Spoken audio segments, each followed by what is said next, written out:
Pagkatapos ng 100 taon, lahat tayo ay nakalibing na. Amen? Nakalibing na rin, sigurado, ang ating mga minamahal, ang ating mga kamag-anak, ang ating mga kaibigan, ang ating mga kakilala. At pagkatapos ng 100 taon, iba na rin ang mga tao na nakatira sa ating mga bahay, sa ating mga tahanan na kung saan pinaghirapan nating pagawa at patayo. May mga ibang tao na rin ang magmamay-ari ng mga bagay ng ating mga inipon.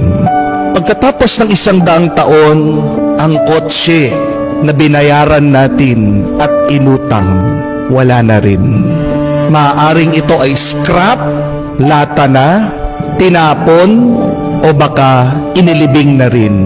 Pagkatapos ng 100 taon, yung ating trabaho na pinagpaguran, ini-stress, palaging iniisip, binigay na sa iba.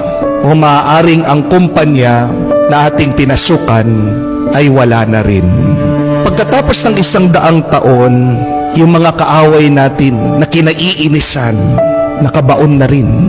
At pagkatapos ng 100 taon, kahit ang ating mga kaapu-apuhan, hindi man tayo maaalala, makikilala, o matatandaan. Pagkatapos nating mamatay, larawan na lang tayo. Makikita sa album, sa picture, nakasabit sa dingding. Maaaring makikita tayo, dadaan tayo sa Facebook feed ng ibang tao, pero hindi na tayo kilala. Pagkatapos ng 1 dekada, mawawala na rin ang ating mga larawan, ang ating mga alaala. Kung maiintindihan natin ang ating kinabukasan na mawawalang kwenta lahat ng ating mga inaalala dahil may katapusan na ang lahat, hindi ba magiging mas masaya tayo ngayon? Yung ating mga takot ngayon, pagkatapos ng 100 taon, wala na yan. At pagkatapos nating mamatay, yung ating mga pangamba, wala na ring kwenta. So tandaan natin ito, mga kapatid, that life is short and quick. Maiksi lang ang buhay at mabilis. Lalong-lalo na ito ay umiiksi at bumibilis dahil sa ating takot, pag-aalala at pangamba. Do not make your life shorter and quicker because of your constant worrying, panicking, and fearing.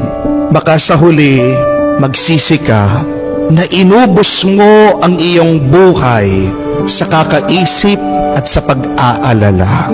Jesus is challenging us to live life to the fullest, to make most of our life here on earth. May katotohanan ang kasabihan that if it doesn't matter in 5 years, then don't spend 5 minutes on it. Kung walang halaga yan, walang kwenta, pagkatapos ng 5 taon, huwag mo sanang bibigyan ng 5 minuto sa kakaisip mo. Kaya din po si Jesus, palagi niyang utos sa atin, huwag kayong matakot, huwag kayong mangamba. Kasi ang ating mga problema ay mawawala din sa kinabukasan. We should not worry. Why? Because as Jesus explained, we have a loving God, the Father in heaven, who loves us deeply. And since we have a God who takes care of us, who provides for our needs every day, why should we spend 1 second worrying? Sabi nga ni Jesus, kahit na ang mga hayop na lumilipad, mura lang na binibili, ay hindi pinapabayaan mamatay ng Diyos. Tayo pa nga mga tao na ginawa sa muka at wangis niya. Tayo pa kaya mga tao na tinatawag niya mga anak.